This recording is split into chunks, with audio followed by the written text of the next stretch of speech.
to give you a couple statistics first.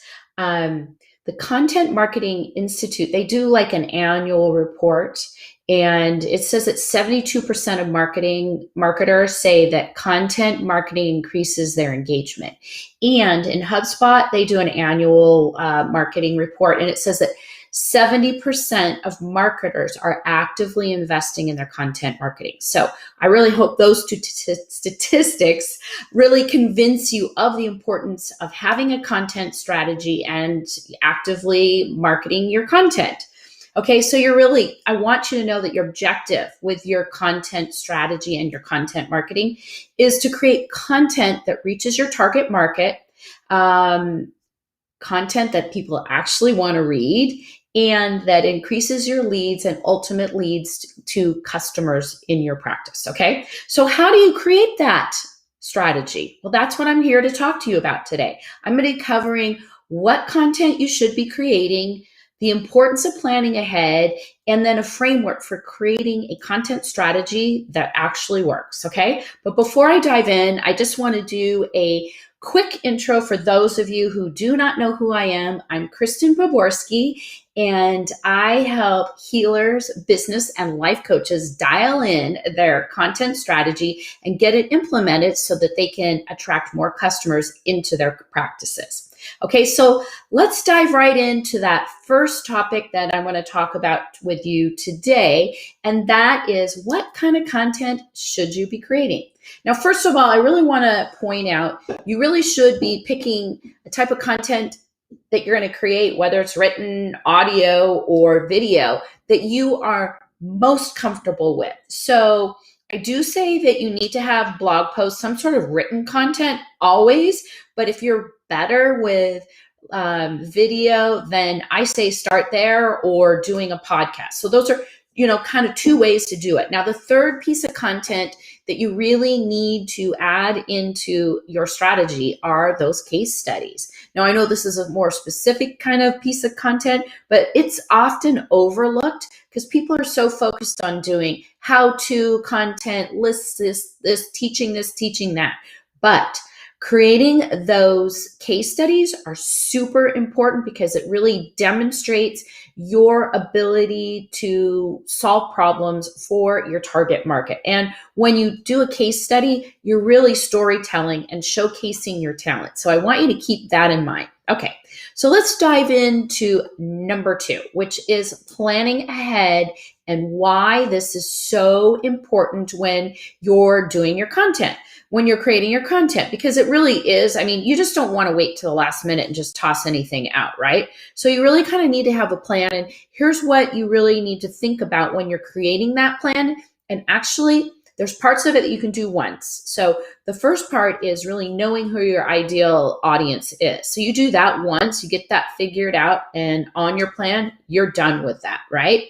Then you really want to figure out what that customer journey is, because the whole point of creating content is to bring leads into your practice or your business and drive them into customers. So you want to know you need to kind of write out what that customer journey is so that you're creating content that naturally aligns with your products and services, because you want to know what happens to a person, and you want to guide them the whole way through. When they come and read, they should then opt in, and then what happens to them when they get on the list. You really don't want any dead ends, and that's really what that is. You want to just kind of lead them along, and then try to make the sale or make the offer for a strategy session, whatever it is. If you've got a product to sell, you want to sell coaching, but it needs to have a natural customer journey from your piece of content. So if you figure that out, that's key, because your content really is what you're using to get the word out there. And you need to have a way then, other than just reading your content,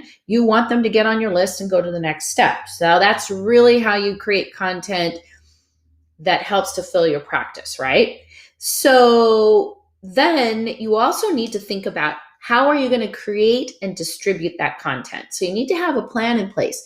Am I going to do a podcast? Am I going to do video? Am I going to do streaming? Am I just going to do written blogs? Well, that's part of it. But then you got to get it out there. It's not just going to live on a blog, on YouTube. You need to have a way to distribute it out there. So that's also a part of your plan. You need to kind of figure that out and have it written down. So no matter what you do, you've got to have a plan for distributing it and keeping it evergreen in front of your audience, right? Okay, so let's talk about how do you build that, the framework for building your content strategy. So here's how I look at it.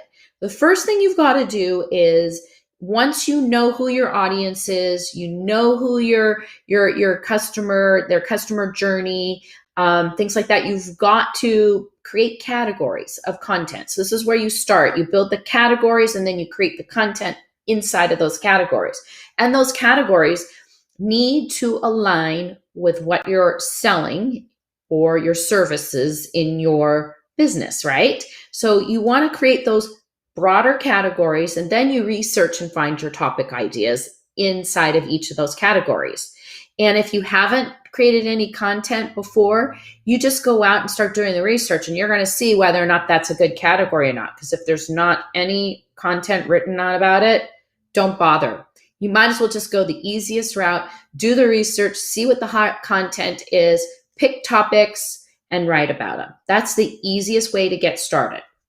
Then you will create your content. So that's whether or not you're going to film a video, you're going to do live streaming like I'm doing here, audio for a podcast, whatever medium you are most comfortable with, I say start there. Okay. But at some point, you're definitely going to want to include creating video, right? Because it's just so important. Then once you've created it, you want to optimize it for search. So that's like adding your keywords and doing a little SEO. Once you do that, once it's all done, then you're ready to publish it. And what do you do after that? You've got to distribute it. You've got to have a plan for distributing your content. You're going to put it out on social media. Best way to do this is then to automate it. You're going to send it to your email list, so on and so forth. So what you want to do is keep distributing your evergreen content. You also, after you do that, you want to measure what's going on with your content. This is so important because this helps you fine tune and plan what you're going to do next. So there also could be content in there that is old, still really good, but it needs to be updated. And I saw a little bit of research on this. According to Hubspot, they say that 51% of companies say that updating their old content is one of the most efficient content tactics, content marketing, content creation tactics that they're using right now. So you definitely want to add this to your framework. So there you have it.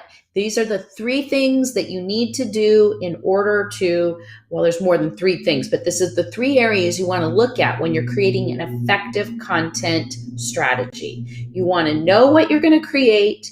You want to plan ahead, and then you want to use that framework that I walk you through kind of once you do 1 and 2 of what you're going to actually do.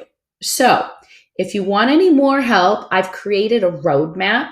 It's called the Profitable Content Creators Roadmap. There's a link in the notes below. Grab it and leave me a comment, ask me questions. I'd love to hear back from you. Thank you and have a great day.